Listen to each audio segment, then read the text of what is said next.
Diahann's tale of stardom is tangled in civil rights struggles and notorious high-profile celebrity affairs, and you won't believe how she managed to combine the two. With a career born from a risky leap of faith, Diahann made herself a star to remember. Let's explore the life of Diahann Carroll and all the drama that came with it. Diahann Carroll's birth name is Carol Diane Johnson.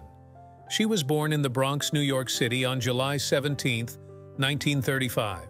Soon after she was born, her parents moved to Harlem, where she grew up.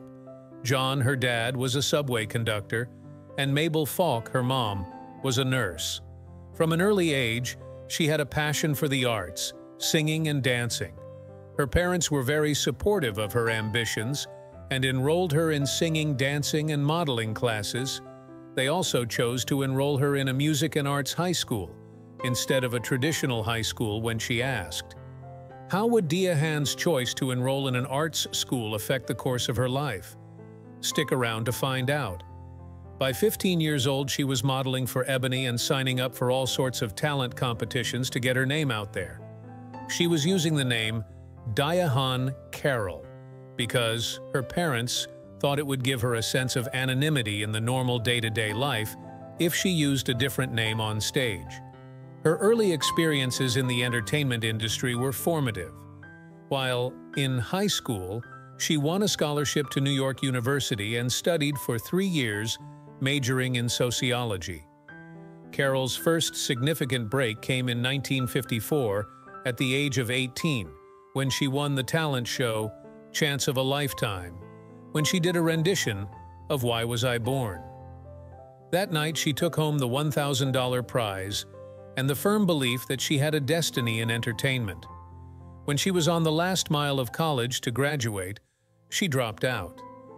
Although her parents were mostly supportive, this decision worried them because they figured she was wasting a perfect opportunity to give herself an education to fall back on if entertainment didn't work out.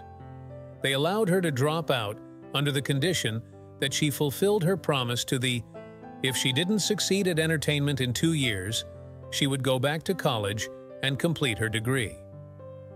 This decision marked the beginning of a journey that would see her break numerous racial barriers and establish herself as a respected performer.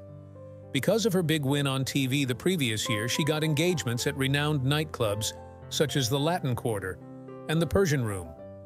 Diahann's powerful vocals and jazzy performances mesmerized the audiences at the nightclubs and increased her local popularity, earning her a contract with RCA Victor and roles on television variety shows, including The Ed Sullivan Show. In 1959, Carroll made history by becoming one of the first African-American women to star in a major Broadway production, playing the lead in Richard Rodgers' musical No Strings.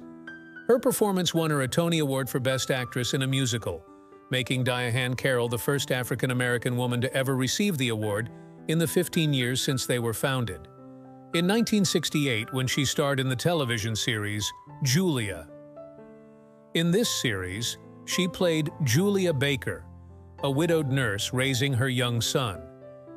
Julia was revolutionary for its time, as it was one of the first television shows to depict an African-American woman in a non-stereotypical professional role.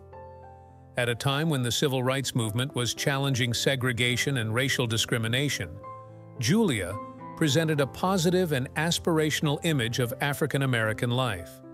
The show was a critical and commercial success, running for 3 seasons and earning Carroll a Golden Globe Award for Best Actress in a Television Series.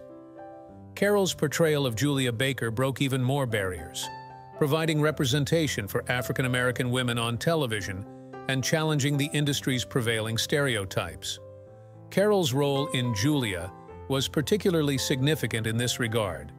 At a time when African Americans were fighting for civil rights and equal opportunities, Julia offered a portrayal of an African American woman who was intelligent, professional, and independent. This representation was crucial in changing perceptions and providing a more nuanced and positive image of African American life. Get to know your favorite Black Hollywood stars better than you ever have before by clicking the subscribe button and the notification bell. While Julia was a significant milestone, Carroll's film career also flourished. She starred in several notable films, including Paris Blues, Hurry Sundown, and Claudine.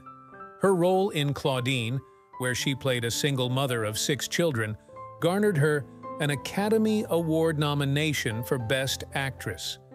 This nomination was particularly significant as it highlighted the systemic barriers African American actors faced in being recognized by the mainstream film industry. Throughout the 1970s and 1980s, Carroll continued to work in both film and television, taking on roles that showcased her range and depth as an actress. She appeared in movies like The 5 Heartbeats and made numerous television guest appearances. In the 1980s, Carroll joined the cast of the popular primetime soap opera Dynasty, playing the role of Dominique Devereaux. She brought glamour and complexity to the role, and Carroll's performance was praised for bringing sophistication and depth to the show. Her presence on Dynasty marked yet another significant achievement, as she was one of the first African American women to have a major role in a primetime soap opera.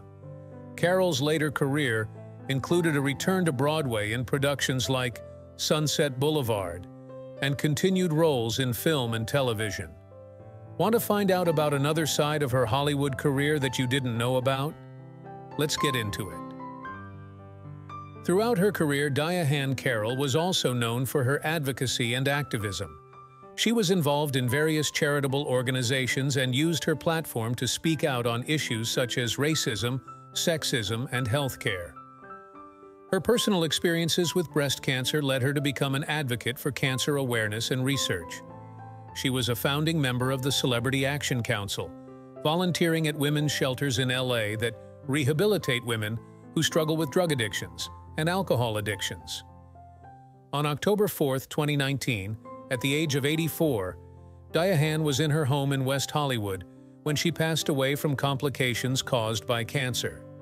She was diagnosed in 1997, despite following a healthy lifestyle, and no one in her family having a history of breast cancer. After having radiation therapy, she was cleared for years, but her health started a sharp decline in 2017. By this point, she had been through several rounds of chemo and was suffering from dementia because of the effect this had on her at her age. Diahann Carroll's life and career are a testament to her extraordinary talent, resilience, and pioneering spirit. From her early days in Harlem to her groundbreaking roles in television and film, Carroll consistently challenged societal norms and opened doors for future generations of African American artists. Her portrayal of complex, multidimensional characters helped to change perceptions and provided much-needed representation in an industry that often marginalized African American voices. In addition to her Tony Award and Golden Globe, she received numerous honors, including an induction into the Television Academy Hall of Fame in 2011. Her legacy is celebrated by institutions such as the Smithsonian National Museum of African American History and Culture, which honors her as a trailblazer in the arts. Carroll's impact on future generations is also evident in the continued recognition and celebration of her work.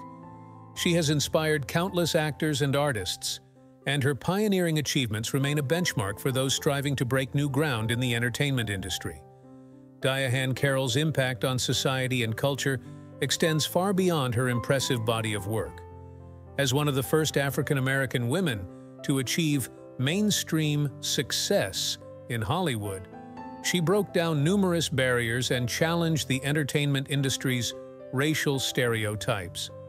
Her success provided a blueprint for future generations of African American actors and helped pave the way for greater diversity and representation in media. But there was one avenue of talent Diahann had that she decided to keep all to herself. Did you know that Carroll tried to be a model back in the day? In the 50s, she gave modeling a go and completely failed. This was after her successful days on Ebony, as she wanted to give the mainstream modeling industry a try. However, The industry didn't want to hire an African-American woman as a model, and to make matters worse, when they did want to hire her, they were hoping they could pay her half as much as they usually pay their models, and she just wasn't having it. She decided that she didn't have a future in modeling. In the same vein that people look back at the outfits of the likes of Marilyn Monroe for their timeless glam and class and fashion sense, Diahann had a mind for fashion herself. Although she wasn't always the one in charge of what she wore in a film, Diahann always made sure the characters she played looked just as put together as she would on the runway, featuring classical, graceful, and formal styles, and a fewer piece to tie it all together. She yielded grace and elegance in every setting like an off-duty pageant queen. According to Time magazine, she's one of the many black female celebrities of her era, when times were quickly changing when it came to representation of black people in entertainment, who helped to popularize the Afro look in mainstream fashion. As she got older, she maintained this simplistic and elegant sense of style. We had no idea how expansive her collection of fashionable jewelry was until it was placed on auction after her death.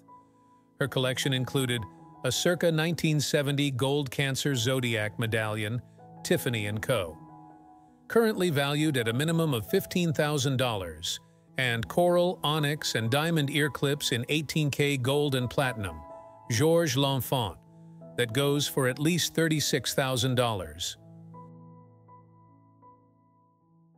Want to find out where an icon of the golden age of Black Hollywood laid her head down at night?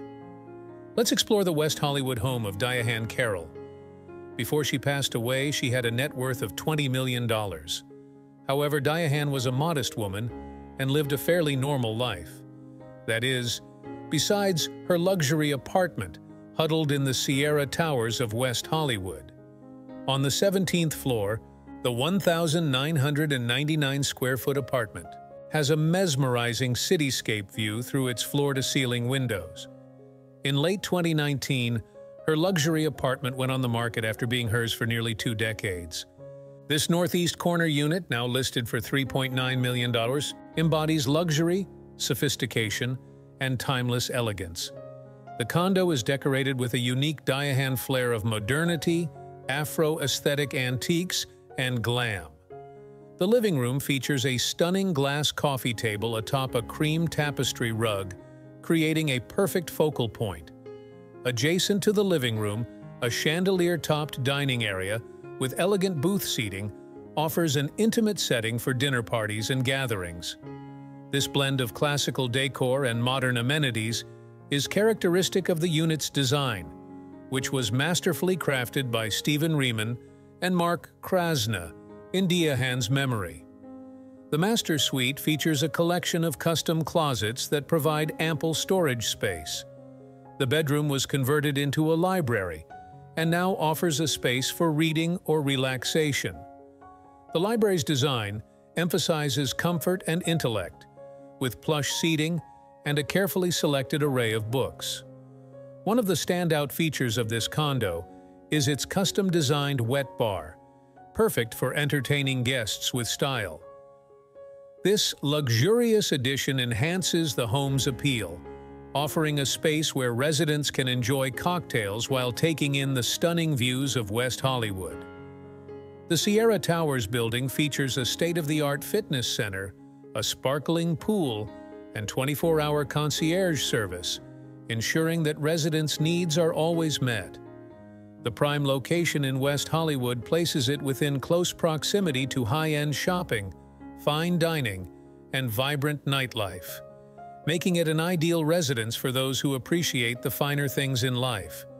The auction of the condo's contents includes a selection of items that once filled this elegant home. Highlighted pieces include a Steinway grand baby piano, a sculpture by Artist Lane, and jewelry items such as a diamond and pearl ring and a gold Tiffany pendant, all once owned by Diahann herself.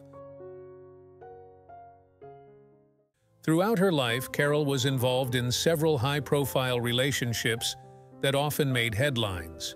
Stick around to find out which civil rights movement figure and A-list Hollywood celebrity Diahann was having an affair with. Carroll's first marriage was to Monty Kaye, a music producer, in 1956. Her father didn't show up to the wedding. He disapproved of her marriage to Monty, although the reason isn't known. The couple had a daughter, Suzanne Kay, who went on to become a screenwriter and a journalist. However, their marriage ended in divorce just 2 years after their daughter was born. While Monty and Diahann had their own personal struggles, the affair sure didn't help. Since 1959, she had been having an affair with Sidney Poitier. Yes, Hollywood legend. Sidney Poitier, who was also married at the time. Their relationship was particularly notable and garnered a lot of attention because both were significant figures in the entertainment industry.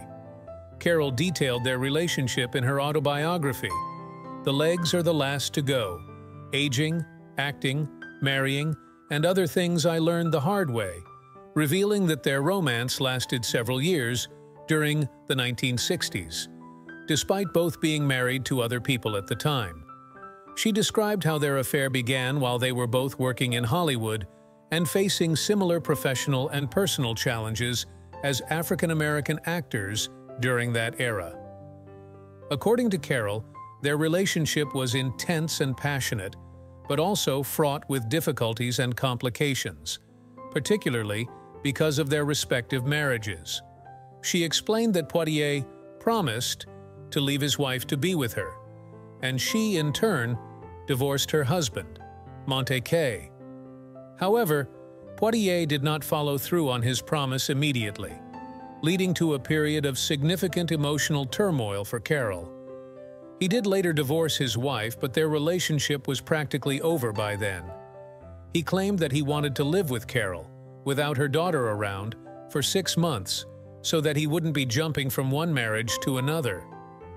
She refused because she felt that if he truly loved her, he wouldn't mind it. In the early 1970s, Carroll married Freddie Glusman, a Las Vegas boutique owner, but the marriage was short-lived, ending in divorce within a few months. She then married Robert DeLeon, a managing editor of Jet magazine, in 1975.